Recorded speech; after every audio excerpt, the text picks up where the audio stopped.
Class में कक्षा 10th का मैथमेटिक्स में प्रश्नावली 6.4 का क्वेश्चन 4 से करेंगे। मैक्सिमम जहां तक होगा वहां तक करेंगे। ठीक है, देखिए क्वेश्चन नंबर 4 क्या कहता है, यदि दो समरूप त्रिभुजों के क्षेत्रफल बराबर हो तो सिद्ध कीजिए कि वे त्रिभुज सर्वांगसम होंगे। मतलब अपने को दो समरूप त्रिभुज दे दिया है और उनके क्षेत्रफल बराबर है। मतलब दो समरूप त्रिभुज है और उसका क्षेत्रफल भी बराबर है, ये दे दिया है। तो सिद्ध करके बताना है वो त्रिभुज सर्वांगसम होंगे।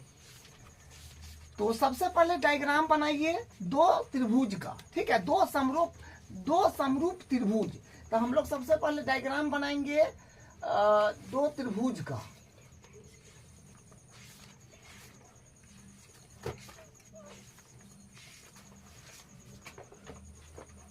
इसका नाम दीजिए ए बी सी।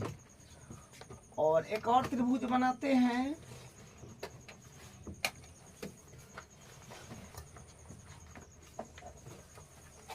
इसका नाम पी क्यू आर। नाम कुछ भी दे सकते हैं। ठीक है, तो हम दो त्रिभुज बनाए हैं, ये एक एबीसी त्रिभुज है और एक पी क्यू आर त्रिभुज है और ये दोनों समरूप है। यदि दो समरूप त्रिभुज बोला गया है, ये दोनों समरूप त्रिभुज है और इनका क्षेत्रफल भी बराबर है, तो हमको बताना है कि वे त्रिभुज सर्वांगसम होंगे। तो देखिए दिया क्या क्या चीज है उसको पहले आप लिखिए। दिया है क्या दिया है कि ये और ये त्रिभुज समरूप है। समझेंगे, दिया है त्रिभुज ए बी सी समरूप है त्रिभुज पी क्यू आर का। ठीक है, और क्षेत्रफल भी बराबर दे दिया है तथा त्रिभुज ए बी सी का क्षेत्रफल बराबर है त्रिभुज पी क्यू आर का क्षेत्रफल। ठीक है, ये दो चीज दिया है। ठीक है, दो समरूप त्रिभुजों के क्षेत्रफल बराबर हो तो दो त्रिभुज समरूप दे दिया और वो दोनों का क्षेत्रफल बराबर है। तो हमको सिद्ध करना है कि वे त्रिभुज सर्वांगसम होंगे। तो सिद्ध करना क्या है उसको एक बार लिख देते हैं।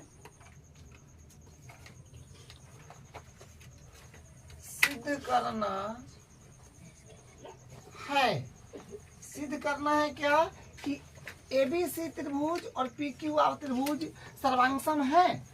तो त्रिभुज ए बी सी सर्वांगसम है त्रिभुज पी क्यू आर, ये प्रूफ करना है। तो हम लोग उपपत्ति शुरू करेंगे, यानी प्रूफ करना शुरू करेंगे। उपपत्ति, तो उपपत्ति में देखिए यहाँ पर अच्छी बात है कि ये दोनों त्रिभुज समरूप दे रखा है। तो देखिए जब दो त्रिभुज समरूप होते हैं तो हम लोग क्षेत्रफल वाले पद में हम लोग लगा सकते हैं। ठीक है, तो यहाँ पे लिखेंगे क्योंकि ये वाले प्रश्नावली में आप एक पद में पढ़े हैं जिसमें दोनों त्रिभुज अगर समरूप है तो उसका क्षेत्रफल का अनुपात उनके संगत भुजा के अनुपात के वर्ग के बराबर होता है। तो वो वाला सिचुएशन यहाँ पर हम क्रिएट करेंगे। ठीक है, क्योंकि ये और ये दोनों त्रिभुज समरूप दे रखे हैं। तो यहाँ पर लिखेंगे चूंकि त्रिभुज ए बी सी सर्वांगसम समरूप है त्रिभुज पी क्यू आर का, क्या इसलिए त्रिभुज ए बी सी का क्षेत्रफल बट्टा त्रिभुज पी क्यू आर का क्षेत्रफल। ठीक है, दो समरूप त्रिभुज का क्षेत्रफल का अनुपात उनके संगत भुजा के अनुपात के वर्ग के बराबर होते हैं। जो प्रमेय पढ़े वही यहाँ पर हम लगा रहे हैं, क्योंकि ये और ये त्रिभुज समरूप है तो क्षेत्रफल वाला प्रमेय हम आसानी से लगा सकते हैं। तो इसका क्षेत्रफल बट्टा इसका क्षेत्रफल और इसके भुजा के अनुपात के वर्ग के बराबर करना है। तो ए बी का अनुपात पी क्यू के साथ का वर्ग बराबर फिर बी सी बट्टा क्यू आर का वर्ग बराबर, अब ये AC बट्टा PR का वर्ग, ठीक है, ये परिमेय होता है। तो अब देखिए, अब यहां से हम लोग क्या कर पाएंगे, इसको हम लोग क्या करते हैं, समीकरण 1 मान लेते हैं, ठीक है। ये तो यहाँ से अब क्या हो जाएगा, देखिए यहाँ से इसमें हम कुछ चेंज कर पाएंगे कि त्रिभुज ABC का क्षेत्रफल, क्योंकि देखिए त्रिभुज ABC का क्षेत्रफल बराबर है त्रिभुज PQR का क्षेत्रफल। तो ABC के बदला, त्रिभुज ABC के क्षेत्रफल के बदला आप ये रख सकते हैं, या इसके बदला ये रख सकते हैं। तो हम ABC, त्रिभुज ABC का क्षेत्रफल के बदला, ABC के क्षेत्रफल के बदला, क्योंकि इसका क्षेत्रफल इसके भी बराबर है, तो इस ABC के क्षेत्रफल के बदला हम PQR रख रहे हैं। समीकरण इसको 1 मान लिए हैं, तो 1 से उसमें डाल रहे हैं, ठीक है। तो यहाँ पर लिखेंगे त्रिभुज ABC का क्षेत्रफल, ABC का क्षेत्रफल किसके बराबर है, PQR के क्षेत्रफल के। तो PQR का क्षेत्रफल लिखेंगे, त्रिभुज PQR का क्षेत्रफल बट्टा नीचे वाला एडिटिव, कोई एक को चेंज करना है, तो नीचे वाला एडिटिव PQR का क्षेत्रफल बराबर, ये सब जो है एडिटिव AB बट्टा PQ का स्क्वायर बराबर BC बट्टा QR का स्क्वायर बराबर AC बट्टा PR का स्क्वायर। अब थोड़ा सा ध्यान दिया जाए तो यहाँ पर क्या है कि ये से ये कट रहा है, कैंसिल आउट हो गया, क्योंकि दोनों बराबर है, कट गया। तो यहाँ पर क्या बचा, यहाँ पर बचा अपने पास में, यहाँ पर कारण जरूर लिखिएगा, समीकरण 1 से हम यहाँ पर मान रखे थे, समीकरण 1 से, ठीक है।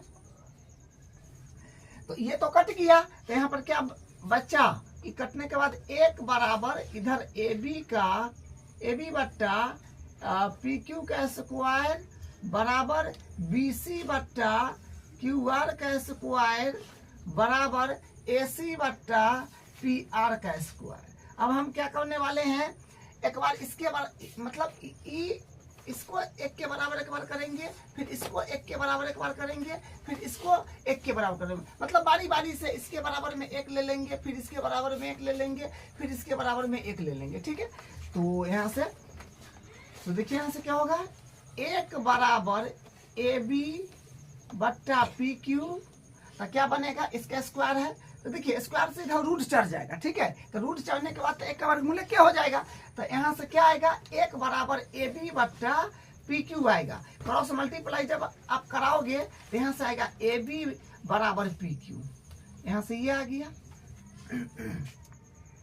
फिर उसके बाद इसके बराबर में 1 को ले लेंगे, तो 1 बराबर BC बट्टा QR का स्क्वायर है, तो स्क्वायर, तो स्क्वायर से इधर फिर रूट चढ़ाएंगे तो 1 का स्क्वायर तो 1 रह जाता है, यानी 1 बराबर हो जाएगा BC बट्टा QR। क्रॉस मल्टीप्लाई करिएगा, 1 मान के इसमें इससे तो आएगा BC बराबर आ जाएगा QR, ठीक है। तो यहाँ से ये आ गया। फिर उसी प्रकार इसको भी 1 के बराबर करेंगे, तो 1 बराबर, क्योंकि सब 1 के बराबर है, ठीक है, इसलिए कर रहे हैं, यहाँ पर स्क्वायर होगा, तो AC बट्टा PR का स्क्वायर, तो फिर स्क्वायर से इधर रूट चढ़ाइएगा तो क्या होगा, रूट में से मतलब स्क्वायर से रूट चढ़ाएंगे तो 1 का वर्गमूल तो फिर 1 हो जाएगा, तो 1 बराबर AC बट्टा PR, तो 1 मान के फिर क्रॉस मल्टीप्लाई कीजिएगा तो AC बराबर हो जाएगा PR।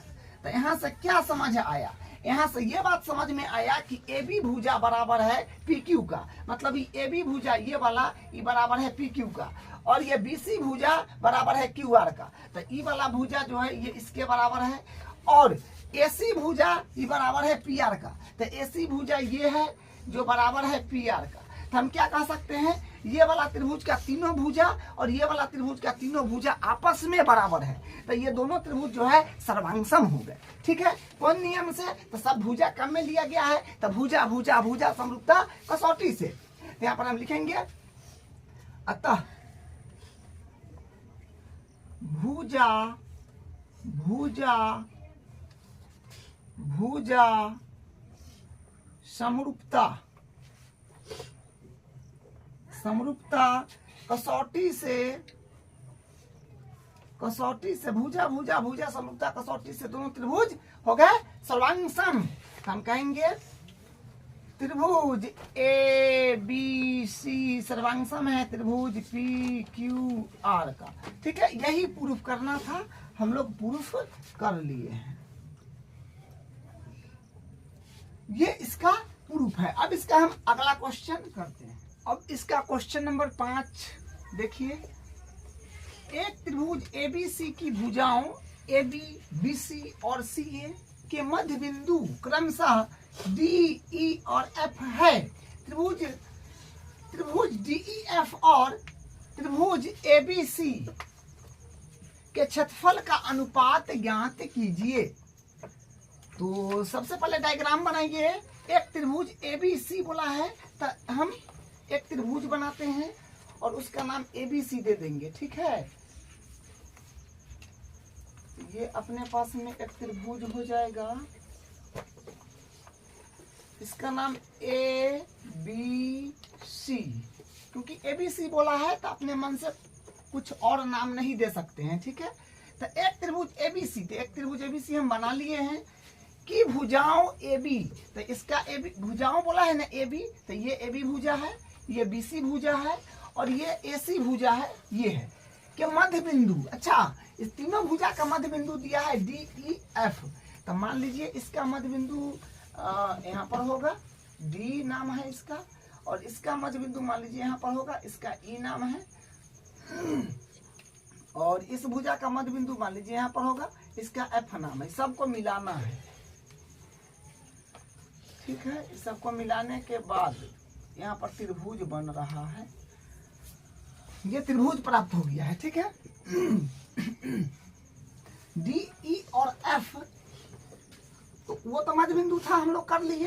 तो त्रिभुज DEF और त्रिभुज ABC। अच्छा, तो मध्य बिंदु को मिलाने से अपने पास में त्रिभुज बना है DEF।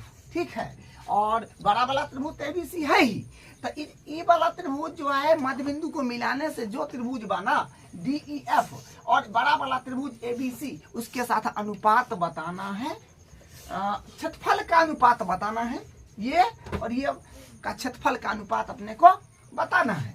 तो ठीक है, तो हम लोग सबसे पहले लिखेंगे क्या दिया हुआ है। तो दिया हुआ है क्या, उसको सबसे पहले लिखिए। दिया है, देखिए दिया है क्या कि देखिए क्या बोला है, AB, BC और CA के मध्य बिंदु DE और F है। तो हम लोग लिखेंगे मध्य बिंदु वाला बात। तो यहाँ पर होगा D, E व F क्रमशः भुजाओं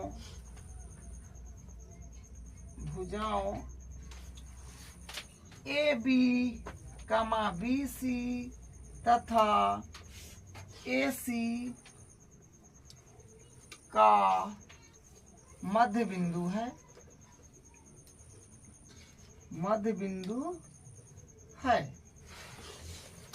देखिए यहाँ पर मध्य बिंदु वाला प्रमेय लगेगा जो आप क्लास 9th में पढ़े थे। ठीक है, मध्य बिंदु वाला प्रमेय लगेगा। हम आपको कुछ याद दिला देते हैं कि मध्य बिंदु प्रमेय क्या होता है। देखिए मध्य बिंदु प्रमेय क्या होता है। मध्य बिंदु प्रमेय जब क्लास 9th में सीखे। ठीक है, देखिए मध्य बिंदु प्रमेय क्या होता है। अगर मान लीजिए ये एक त्रिभुज है, ठीक है, ये है A, ये है B, ये है C। हम यहाँ पर एक मध्य बिंदु और यहाँ पर एक मध्य बिंदु, इसका नाम D देते हैं, इसका नाम E देते हैं और इसको मिला देते हैं। यहाँ पर क्या है कि D व E जो है ये मध्य बिंदु है। D व E है ये मध्य बिंदु है। तो मध्य बिंदु है तो क्या सिचुएशन बनेगा। देखिए मध्य बिंदु कहता है कि ये DE जो है, DE इस समांतर होएगा BC का। ठीक है, तथा DE जो होएगा, E बराबर होएगा हाफ ऑफ BC का। बस यही मध्य बिंदु कहता है जो आप क्लास 9th में पढ़े हैं। ठीक है, ये क्लास 9th का बात है, 9th। ठीक है, बस यही काम यहाँ पर हम करने वाले हैं। क्या होता है मध्य बिंदु पर में कि अगर DE मध्य बिंदु है तो E इसके समांतर होगा। ठीक है, लेकिन DE बराबर होगा हाफ ऑफ BC का। ठीक है, सेम काम करेंगे। AC का मध्य बिंदु है, यहाँ पर हम लोग लिखेंगे अतः मध्य बिंदु पर में से, अतः मध्य बिंदु पर में से सेम काम जो यहाँ पर बताया है वो हम करेंगे। तो क्या हो जाएगा, देखिए ये जो है आपका DF जो है, ये DF ई मध्य बिंदु है, तो DF BC का समांतर होगा और DF BC का हाफ ऑफ, मतलब DF बराबर हाफ ऑफ BC होगा। ठीक है, तो हम लिखेंगे DF समांतर, ये मध्य बिंदु है तो इसका क्या होगा बताया है ना, DE जो है ये मध्य बिंदु है तो इसका समांतर होगा, और ये चीज इसका क्या है 1/2 के बराबर हो जाएगा। तो DE समांतर BC तथा DE समांतर BC तथा DF जो होगा, DF बराबर होगा half of BC, half of BC क्या कौन कहता है, मध्य बिंदु पर में। तो इसका मध्य बिंदु से ये इसके साथ जो सामने वाला भुजा के साथ जो रिलेशन बना उसको हम मध्य बिंदु पर में से लिख लिए। अब ये भी तो मध्य बिंदु है, ये भी तो मध्य बिंदु है, तो ई मध्य बिंदु है, तो इस भुजा के मतलब इस भुजा को लेगा, DE जो होगा समांतर होगा AC का, और क्योंकि ई वाला था तो इसके था, तो इसकी भुजा ई जो मध्य बिंदु है तो एकर होगा क्या, तो यहाँ पर लिखेंगे DE समांतर हो जाएगा AC तथा DE हाफ ऑफ हो जाएगा AC का। ठीक है, ये इसका आधा भी होगा, तो इससे भी हो गया, इसका भी काम हम लोग यहाँ पर कर लिए हैं। अब ये मध्य बिंदु से जो बना लिए, ये मध्य बिंदु से जो बना लिए, अब FE मध्य बिंदु से ई भुजा लेना पड़ेगा, FE इसके AB का हो जाएगा। यहाँ पर फिर लिखेंगे क्या कि EF समांतर हो जाएगा AB का, तथा AB जो होगा ये बराबर होगा हाफ ऑफ EF ना, EF जो होगा ये हाफ ऑफ होगा AB। ठीक है, तो हम लोग मध्य बिंदु से ये काम करे हैं। अब थोड़ा सा ध्यान यहाँ पर दीजिए, ध्यान क्या देना है, इसको मिटाते हैं पहले। देखिए यहाँ पर ध्यान क्या देना है, थोड़ा सा ध्यान देना है बस। ये तो आपको दिया हुआ था, उससे हम लोग यहाँ तक पहुंच गए हैं। ठीक है, अब ध्यान क्या देना है, अगर ध्यान यहाँ पर ये बात की देना है कि देखिए ऐसे ये बात हम कह रहे हैं, ये वाला इसको देखिए ध्यान से,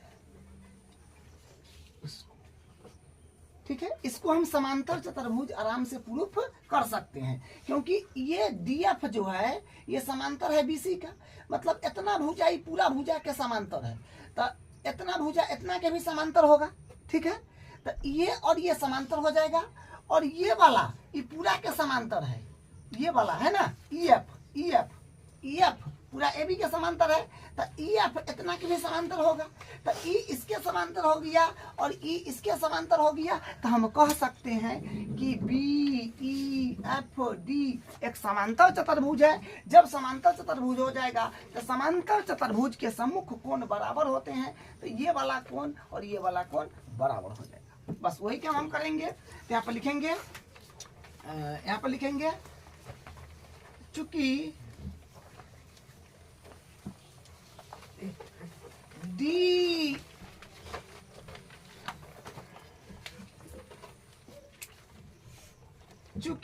DF समांतर BE तथा EF समांतर BD है, हम कह सकते हैं अतः BEFD एक समांतर चतुर्भुज है, समांतर चतुर्भुज है। जब समांतर चतुर्भुज है तो उसकी क्या होगा, सम्मुख कोण बराबर होंगे। तो यहाँ लिखेंगे अतः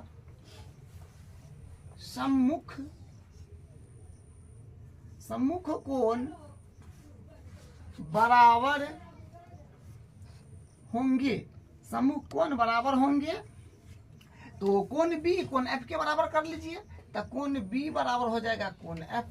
यहाँ से ये काम की बात आया है, ठीक है। अब उसी प्रकार देखिए ये बात ध्यान रखिएगा कि अगर ये इतना लाइन है और ये इतना है, ये दोनों समांतर है, तो इसका पूरा लाइन इसका इतना लाइन, अगर इतना लेना चाहे इसका, तो ये इसका तनका भी इसके समांतर है, क्योंकि ये इतना ही पूरे के समांतर है, तो इसका इतना भी लेंगे तो ये इतना के समांतर ही होगा। और ये बात आप क्लास 9th में पढ़े हैं, ठीक है। अब चलिए अब क्या करने वाले हैं फिर हम लोग, अब यहाँ पर देखिए, हाँ अब देखिए हम दूसरे मार्कर से इसको कलर कर रहे हैं। अब ये वाला आपको लेना है, ये वाला आपको स्पष्ट दिख रहा होगा, ये वाला लेना है जो ब्लैक से चला है, ये वाला भी समांतर चतुर्भुज है। कैसे आप देखिए, देखिए डी एफ जो है ये पूरा बीसी के समांतर है, तो डी एफ इतना के समांतर काहे नहीं होगा, इतना के समांतर हो जाएगा। उसी प्रकार ये डी ई जो है ये पूरा एसी के समांतर है, डी जो है ये पूरा एसी के समांतर है, तो इतना के समांतर काहे नहीं होगा, हम तो इतना लेने का हमको मन है तो इतना के समांतर हो जाएगा। तो डी ई एफ सी के भी समांतर हो जाएगा और डी एफ ई सी के भी समांतर हो जाएगा। तो ये भी आपका क्या हो जाएगा, ये भी आपका हो जाएगा समांतर चतुर्भुज। तो ये कोण और ये कोण आप बराबर कर सकते हैं। तो लिखेंगे यहाँ पर हम लोग लिखेंगे क्या, फिर लिखेंगे चूंकि डीई समांतर है, डीई समांतर है, देखिए डीई तो पूरा के ना समांतर है, तो हम इतना ले रहे हैं, तो डीई समांतर हो जाएगा ईसी तथा और ये जो है अपना डीई जो है, सॉरी डीएफ ना है, डीएफ है, डीएफ सॉरी डीएफ समांतर ही पूरा बीसी का है, तो हम इसी लिए है, तो डीएफ इसी के समांतर हो गया। तथा डीई जो है ये पूरा एसी के समांतर है, तो हम एफ सी ले लेंगे, तथा डीई समांतर एफ सी, ठीक है। ये देखिए ये ध्यान रखिएगा कि इतना ही पूरा के समांतर, हमको इतना लेने का मन है तो इतना भी इतना के समांतर होगा, ठीक है। तो हम यहाँ पर कहेंगे अतः कौन चतुर्भुज बन रहा है, डी ई सी एफ, तो लिखेंगे अतः डी ई सी एफ एक समांतर चतुर्भुज है, समांतर चतुर्भुज है। तो समांतर चतुर्भुज है, तो हम क्या कह सकते हैं, हम कह सकते हैं अतः सम्मुख कोण बराबर होंगे, सम्मुख कोण बराबर होंगे। तो सम्मुख कोण कौन वाला ले ले, आपको बताए हैं कि ये और ये हो जाएगा, तो यहाँ पर कोण डी बराबर कोण सी, ये भी बड़े काम का आया है। अब देखिए अब हम लोग क्या करने वाले हैं, हम लोग देखिए ऐसा इसलिए किए हैं कि अब दोनों त्रिभुज समरूप हो गए। कैसे, ये बड़ा वाला त्रिभुज को आप देखिए ध्यान से, ये बड़ा वाला त्रिभुज को देखिए ध्यान से, तो इसका ये वाला कोण और ये छोटा वाला त्रिभुज में एगो लाइन लगा हुआ है ना लाल से, तो बड़ा वाला त्रिभुज में ये बी कोण और ये छोटा वाला त्रिभुज में एफ कोण बराबर हो गया। उसी प्रकार बड़ा वाला त्रिभुज में कोण सी दो लाइन लगा हुआ है और छोटा वाला में दो लाइन लगा हुआ है, तो मतलब बड़ा वाला का कोई दो कोण, छोटा वाला का कोई दो कोण के बराबर कर दिए, तो दोनों त्रिभुज आपस में समरूप हो गए। तो हम यहाँ पर लिखेंगे, इसको मान लीजिए आप समीकरण 1, इसको मान लीजिए समीकरण 2, ठीक है। समीकरण 1 ये हो गया, समीकरण 2 ये हो गया। तो हम किससे कह पा रहे हैं कि ये वाला बड़ा वाला त्रिभुज का दो कोण है, छोटा वाला त्रिभुज का दो कोण बराबर है, समीकरण 1 और 2 से कह पा रहे हैं। तो यहाँ पर लिखेंगे समीकरण 1 व 2 से स्पष्ट है कि त्रिभुज पूरा बड़ा वाला ए बी सी समरूप है त्रिभुज डी ई एफ का, DEF, DEF क्या हो गया? कहेंगे अतः कौन नियम लगा? अतः कौन लगा ना, तो एंगल, एंगल समरूपता, समरूपता कसौटी से, कसौटी से। तो हम दोनों त्रिभुज क्या किए? समरूप कर दिए, एंगल, एंगल समरूपता कसौटी से। तो जब दो त्रिभुज समरूप हो गए तो हम लोग क्षेत्रफल वाला पट में लगा सकते हैं, ठीक है। तो हम लोग कहेंगे क्या, तब यहाँ पर हम क्षेत्रफल वाला परिमेय लगाएंगे, तब तो यहाँ पर अनुपात आएगा, बोला है ना। DEF यानी छोटा वाला और ABC बड़ा वाला के क्षेत्रफल का अनुपात ज्ञात कीजिए, बस कर लेंगे। यहाँ लिखेंगे, यहाँ पर लिखेंगे क्या, ये दोनों, ये वाला बड़ा वाला त्रिभुज छोटा वाला त्रिभुज समरूप हो गए, समरूप हो गया तो हम क्षेत्रफल वाला परिमेय लगा देंगे। यहाँ लिखेंगे चूंकि त्रिभुज AB, पहले कौन त्रिभुज लेना है? DEF ना, DEF लीजिएगा। DEF का क्षेत्रफल बट्टा और बड़ा वाला त्रिभुज ABC का क्षेत्रफल। तो अनुपात लीजिए, कोई एक भुजा ले लीजिए ना। मान लीजिए हम DF ले रहे हैं, तो DF ले रहे हैं, तो DF बट्टा हो जाएगा BC, क्योंकि इसका ई भुजा इसके ई भुजा के साथ अनुपात बनेगा। तो यहाँ पर ले लेंगे DF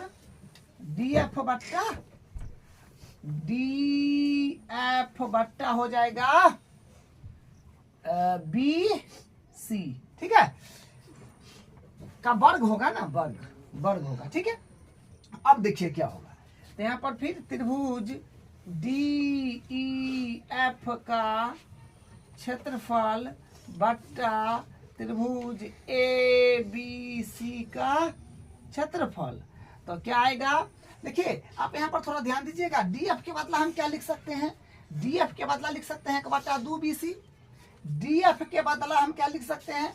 1/2, DF बराबर 1/2 BC, तो 1/2 BC, 1/2 BC, बट्टा में BC है तो BC है dt, इसका स्क्वायर, ठीक है। यहाँ पर कारण जरूर लिखिएगा, क्या लिखिएगा? चूंकि DF समांतर BC तथा, या समीकरण मानते हैं तो समीकरण के नाम दे देते, DF बराबर हाफ ऑफ BC, ये कारण हो गया, ठीक है। चलिए ऊपर में कर देते हैं, यहाँ पर जगह का थोड़ा कंपाई है। चलिए तो यहाँ पर हो जाएगा त्रिभुज DEF का क्षेत्रफल बट्टा त्रिभुज ABC का क्षेत्रफल। तो देखिए यहाँ पर क्या, BC से BC तक कट जाएगा, ये आप जानते हैं, और 1/2 है बचा, 1/2 का स्क्वायर कीजिएगा तो अपने पास में क्या आएगा? 1/4 आएगा। तो यानी हम लोग कह सकते हैं 1:4, ठीक है। तो यही इसका जो है फाइनल आंसर हो जाएगा, ठीक है, यही जो है ये फाइनल हो जाएगा। तो हम लोग क्वेश्चन को इस तरह से हल किए हैं कि सबसे पहले आपको जो दिया है वो लिखिएगा, और आपको जैसे मध्य बिंदु बोला है तो मध्य बिंदु वाला सिचुएशन आप 9th में पढ़े हैं, और 10th में भी कई बार आया है तो वो बताए हैं आपको, तो वो लगाए हैं। उसके बाद त्रिभुज को से कहने का मतलब इसका जो है बड़ा वाला त्रिभुज और छोटा वाला जो मध्य बिंदु से बना है, वो दोनों को हम लोग समरूप करने का मेन केस था। तो समरूप किए तो क्षेत्रफल वाला परिमेय लगा दिए और भुजा का अनुपात ले लिए हैं, तो अपने पास में 1:4 आ गया है, ठीक है। अब इसका अगला क्वेश्चन, अब इसका क्वेश्चन नंबर 6 देखिए। सिद्ध कीजिए कि दो समरूप त्रिभुजों के क्षेत्रफल का अनुपात उनके संगत माध्यिकाओं के अनुपात का वर्ग होता है। क्या बोला गया है कि सिद्ध कीजिए कि दो समरूप त्रिभुज का क्षेत्रफल का अनुपात उनकी संगत माध्यिका के अनुपात का वर्ग होता है। तो सबसे पहले हम लोग दो समरूप त्रिभुज बोला है तो दो त्रिभुज का डायग्राम बनाएंगे।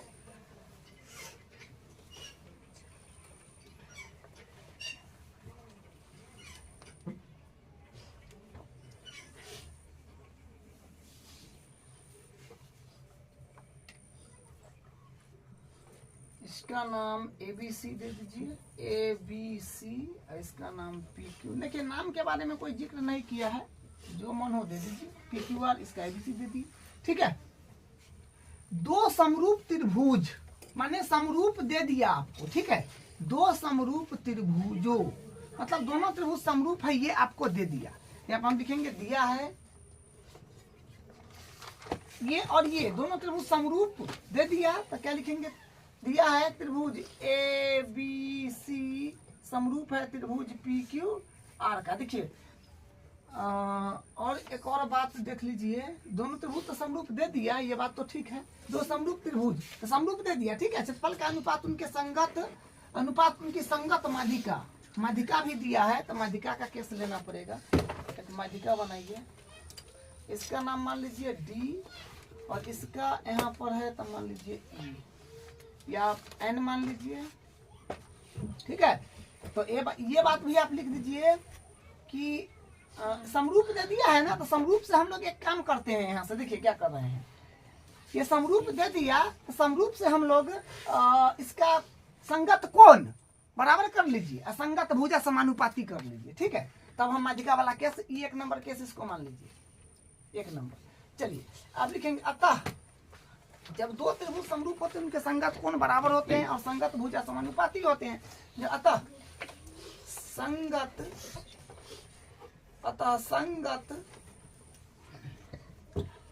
संगत कोण बराबर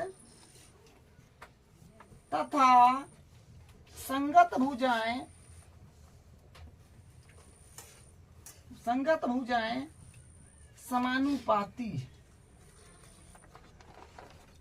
समानुपाती होंगे। तो कोण एक ये वाला लीजिए और एक ये वाला लीजिए। ठीक है, बस इसी से काम बन जाएगा। तो कोण B बराबर हो जाएगा कोण Q का, इसको नाम दीजिए इक्वेशन नंबर 1 दे दीजिए।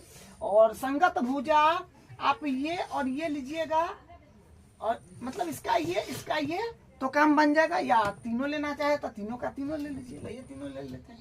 तो AB बट्टा हो जाएगा, AB का अनुपात PQ से बराबर, AB का अनुपात PQ से बराबर BC का अनुपात QR से बराबर AC का अनुपात PR से। ठीक है, इसको समीकरण 2 मान लीजिए। अब हम माध्यिका वाला काम करेंगे, क्योंकि माध्यिका दिया है तो यहाँ से बहुत काम अपना हो जाएगा। दूसरा में लिखेंगे क्या है कि D व N माध्यिका है ना, लिखेंगे D व N क्रमशः त्रिभुज ABC तथा त्रिभुज PQR का माध्यिका है।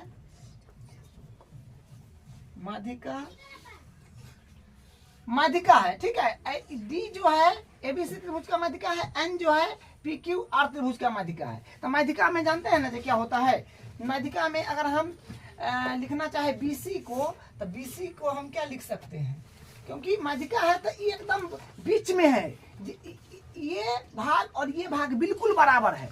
तब BD के रिस्पेक्ट में हम BC को लिखना चाहे तब 2 गुना BD करेंगे तब BC पर पहुंच जाएगा। इसका दुगुना कीजिएगा तो यहाँ पहुंच जाइएगा। ठीक है, तब BC को हम BD के रिस्पेक्ट में लिखे तब 2 BD लिखना पड़ेगा और बराबर DC के रिस्पेक्ट में लिखे तो इसको 2 टाइम करके DC लिखना पड़ेगा।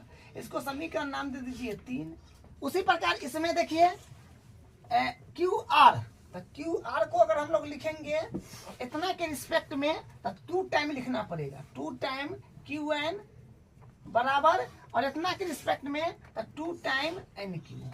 इसको समीकरण 4 मान लीजिए। ठीक है, जो दिया हुआ था ना वो सारा हम लोग मेमोराइज करके लिख लिए। अब बात है आगे करने की। तो देखिए अब हम लोग क्या करने वाले हैं, देखिए एक बात ध्यान से समझिएगा, हम लोग यहाँ से परिमेय लगा दे रहे हैं, क्योंकि ये ABC त्रिभुज और PQR त्रिभुज जो है ये समरूप है। तो समरूप है तो हम क्षेत्रफल वाला परिमेय लगा सकते हैं। तो लिखेंगे चूंकि त्रिभुज ए बी सी समरूप है त्रिभुज पी क्यू आर का, तो हम क्या कहेंगे, कहेंगे अतः एरिया, इंग्लिश में लिख दे कि हिंदी में, चलिए इंग्लिश में लिख देंगे, हिंदी में लिखिएगा ना त्रिभुज एबीसी का क्षेत्रफल लिखिएगा इंग्लिश में, तो एरिया एबीसी बट्टा area of P Q R ये बराबर होएगा परिमेय क्षेत्रफल वाला परिमेय क्या कहता है, इसका क्षेत्रफल बट्टा इसका क्षेत्रफल बराबर होगा इसके संगत भुजाओं के अनुपात के वर्ग के बराबर होता है। दो समरूप त्रिभुज का क्षेत्रफल का अनुपात उनके संगत भुजा के वर्ग के बराबर होता है। तो वही बात यहाँ पर दोनों त्रिभुज समरूप है तो वो वाला परिमेय लगा दे रहे हैं जो 6.6 परिमेय है। तो यहाँ पर हो जाएगा ए बी बट्टा ए बी का अनुपात पी क्यू से का स्क्वायर बराबर और बी सी का अनुपात क्यू आर से का स्क्वायर बराबर और ए सी का अनुपात पी आर से का स्क्वायर। इसको मान लीजिए समीकरण 5। अब हम लोग क्या करने वाले हैं, इसको थोड़ा सा ध्यान से देखिए, ये वाला त्रिभुज और ये वाला त्रिभुज को हम समरूप करने वाले हैं। तो लिखेंगे अब त्रिभुज ए बी डी तथा त्रिभुज ये वाला पी क्यू एन में समरूप करने वाले हैं। जरा ध्यान से देखिएगा, कोण बी और कोण क्यू हम बराबर किए हुए हैं, ये देखिए समीकरण 1 से यहाँ पे लिखेंगे कोण बी बराबर कोण क्यू का कारण समीकरण 1 से, और देखिए ई भुजा का अनुपात इसके साथ और ये भुजा का अनुपात इसके साथ ले लेंगे तो ये पूरा आ जाएगा। तो इसको मतलब ए बी का अनुपात पी क्यू के साथ ले लेंगे जो यहाँ पर बन रहा है और बी सी का अनुपात क्यू आर के साथ ले लेंगे। लेकिन बी सी को जब चाहे तब हम बी डी लिख सकते हैं क्योंकि माध्यिका था, और क्यू आर को जब चाहे तब हम क्यू एन लिख सकते हैं, माध्यिका है। तो साइड एंगल साइड से दोनों त्रिभुज समरूप हो जाएंगे। तो हम यहाँ से समीकरण 2 से ये वाला 2 चीज उठा लेते हैं, ये वाला तो हो जाएगा ए बी बट्टा क्यू आर बराबर बी सी बट्टा Q R, sorry A B बट्टा यहाँ पर पी क्यू न होगा, पी क्यू इस सबको थोड़ा ध्यान रखिएगा, कॉमन मिस्टेक है, पी क्यू इसका अनुपात इसके साथ ना है। तो ए बी बट्टा पी क्यू बराबर बी सी बट्टा क्यू आर। तो यहाँ पर फिर क्या इसको लिखिए समीकरण 2 से, समीकरण 2 से। तो देखिए ए बी है तो ए बी बट्टा पी क्यू एडिटेड, इसको चेंज करिए, बी सी को हम क्या लिख सकते हैं 2BD, क्योंकि हमको इधर वाला भाग चाहिए। लिखता हम 2BD भी सकते हैं और 2DC भी लिख सकते हैं, लेकिन उधर वाला चाहिए तो 2BD लिख लीजिए। 2BD किसके बदला, BC के बदला, QR के बदला हम लिखेंगे QN, इनने वाला 2 टाइम QN, तो 2 से 2 कट जाएगा। यहाँ पर लिखिए समीकरण ये हम लोग बात करें हैं 3 व 4 से, समीकरण 3 व 4 से। तो यहाँ से क्या हो गया ए बी बट्टा पी क्यू बराबर बी सी बट्टा क्यू एन, ठीक है। तो यहाँ से आ गया ए बी बट्टा पी क्यू बराबर बी डी बट्टा क्यू एन, ठीक है। तो देखिए ये दोनों त्रिभुज ए बी डी और पी क्यू एन समरूप हो गए, ठीक है, क्योंकि ई भुजा का अनुपात इसके साथ, ये भुजा का अनुपात इसके साथ, इसके अंतर्गत कोण यानी बीच वाला कोण जो है बराबर हो गए। हम लोग क्या कहेंगे, अतः साइड एंगल साइड समरूपता कसौटी से, साइड एंगल साइड समरूपता कसौटी से क्या हो गया, त्रिभुज ए बी डी समरूप हो गया त्रिभुज पी क्यू एन का। तो लिखेंगे त्रिभुज ए बी डी समरूप है त्रिभुज पी ए बी डी और त्रिभुज पी क्यू एन, ठीक है। तो जब दो त्रिभुज समरूप होते हैं तो उनके संगत कोण बराबर होते हैं और संगत भुजा समानुपाती होते हैं। तो अपने को भुजा की काम है, तो ये भुजा को ये भुजा इसके साथ हो जाएगा और ये भुजा को इसके साथ ले लेते हैं, इतना से काम बन जाएगा। तो ये बात यहाँ पे लिखेंगे, अतः संगत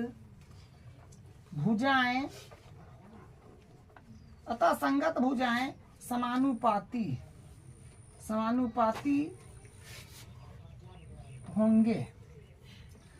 तो हम ले लेते हैं ए बी का अनुपात किसके साथ बनेगा, पी क्यू के साथ। तो ए बी बट्टा पी क्यू बराबर, ए बी बट्टा पी क्यू बराबर ए डी बट्टा हो जाएगा पी एन। इसको मान लीजिए समीकरण 5 तक हो गया है, इसको समीकरण 6 मान लीजिए। और हम लोग क्या कर रहे हैं, समीकरण 6 से मान 5 में रख रहे हैं। ठीक है, देखिए यहाँ पर जो है ना ए बी बट्टा पी क्यू, ए बी बट्टा पी क्यू के जगह हम ए डी बट्टा पी एन रख देंगे समीकरण किसमें, तो 5 में। तो यहाँ पर हम लिखेंगे, यहाँ पर लिखेंगे समीकरण 6 से मान समीकरण 5 में रखने पर, तो क्या हो जाएगा, समीकरण 5 यही है जो है एरिया ए बी सी बट्टा एरिया ए बी सी बट्टा एरिया पी क्यू आर बराबर। अब हम ए बी बट्टा पी क्यू के बदला क्या लिख सकते हैं, ए बी बट्टा पी क्यू के बदला ए डी बट्टा लिख सकते हैं पी एन। इसका वर्ग है यहाँ पर तो वर्ग कर दीजिए, मतलब इतना से अपना काम जो है, इतना से काम अपना बन गया। ठीक है, तो यही प्रूफ करना था जो हम लोग प्रूफ कर चुके हैं, मतलब प्रूफ कर लिए। ठीक है, तो देखिए क्वेश्चन जितना आप बनाइएगा, क्वेश्चन की संख्या जितना कीजिएगा उतना आपको दिमाग खुलेगा, तो आपको समझ ज्यादा आएगा कि हाँ कौन क्वेश्चन में कैसे करते हैं, क्या करते हैं। वो आपको क्वेश्चन की संख्या बढ़ाने से ही, प्रैक्टिस जितना ज्यादा होगा उतना आपको ज्यादा समझ में आएगा। ठीक है, तो यही इसका प्रूफ है। अब हम इसका अगला क्वेश्चन करते हैं।